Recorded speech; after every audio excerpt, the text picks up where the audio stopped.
निमिष म्हणजे काय? डोळ्याची पापणी झाकून उघडेल एवढा काळ एक निमिष.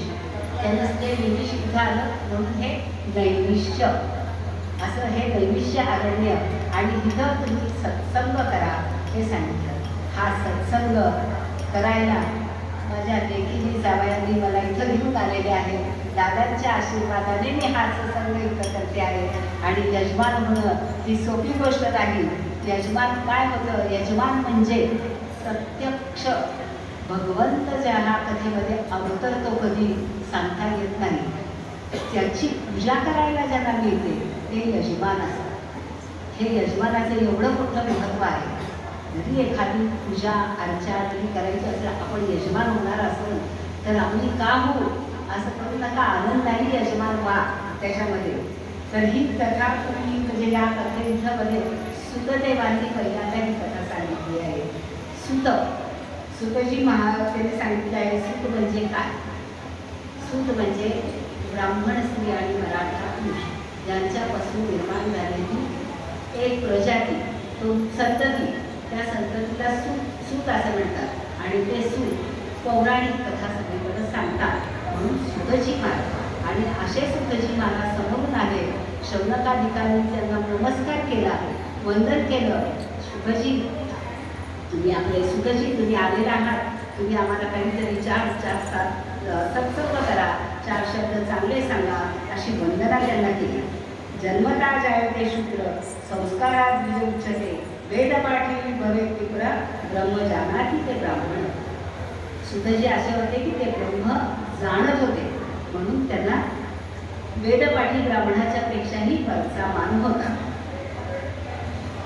तर कुलपती शब्द ते कुलपती होते. कुलपती शब्द तेव्हा वापरला जातो 10,000 विद्यार्थ्यांना जेव्हा संस्थेमध्ये स्वतःच्या खर्चाने जेवण देऊन विद्या शिकवली जाते, तो कुलपती असतो.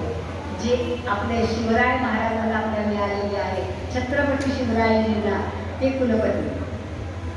असे ते कुलपती अंतःकरणात असलेल्या अज्ञानरूपीच्या अंधकाराला नष्ट करून आपल्याला ज्ञानरूपी प्रकाशाकडे घेऊन जातात. म्हणून भक्ती ज्ञान मिळाला अकटो विवेके वर्धते महान मायामोह निराशस्य विष्णवे क्रियते मुधम. तुम्ही मायामोह सर्वांना घालवणारी भगवंताची कथा आहे ती आम्हाला सांगा. क्लेशा कांसज कसैव शोधनेतील परायणा. सर्व लोकांना क्लेशातून बाहेर जाण्यासाठी जी कथा आहे ती आम्हाला तुम्ही सांगा. श्रेयसाना भवे श्रेया.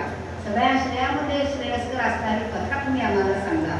पवनाचं पावन कृष्ण प्राप्तिक्रम शाश्वत असलेलं साधन आम्हाला तुम्ही सांगा. शाश्वत साधन भागवत आहे. कृष्ण प्राप्तीचं शाश्वत साधन सांगा. सुतजी महाराजांना विनंती केली. त्यांना आनंद झाला. ते विभोर झाले. आणि बरेचसे माणसं साधुसंतांना भेटायला येतात, पण कुणी त्यांना बाकीचं काही सांगत नाही. बघा, पांडुरंगाच्या पुढं जातो माणूस, नटून थटून पांडुरंगाचं दर्शन घ्यायला जातो. असा धोतर वेचतो, असा शर्ट घालतो. महाराज असा पट्टेदार धोतर तिथं वेचून जातो. अंतःकरणच म्हणजे याचा काय उपयोग आहे भगवंतापुढे जाण्यात? भगवंतापुढे जाऊन आपण मागावं की बाबा तू मला माझ्या डोक्याला अंधकार नष्ट करून तुझ्यापर्यंत येण्याची वाट लागतो. शाश्वत साधन लागतो. कृष्ण प्राप्तीचं शाश्वत साधन असणारं साधन तुम्ही आम्हाला सांगा. तर असं विचारायचा आनंद विभोर होता. कृष्ण महात्म्याविषयी विचार तुम्हाला सांगतो मी ऐका. अमृते किरते स्यामी. मी तुम्हाला भगवंताची कथा सांगतो. भक्तियुक्त कथा आहे, भक्तिपूर्ती कथा सांगणारी कथा आहे. शुकेन त्यात प्रयुक्तम रहस्याचे विचार आहे ना. असं तुम्हाला जेव्हा होतं की आपण आलेला अरण्यात कुठेतरी हरवलेलो आहोत, आपल्याला कोणच नाही, आपण एकटेच आहोत.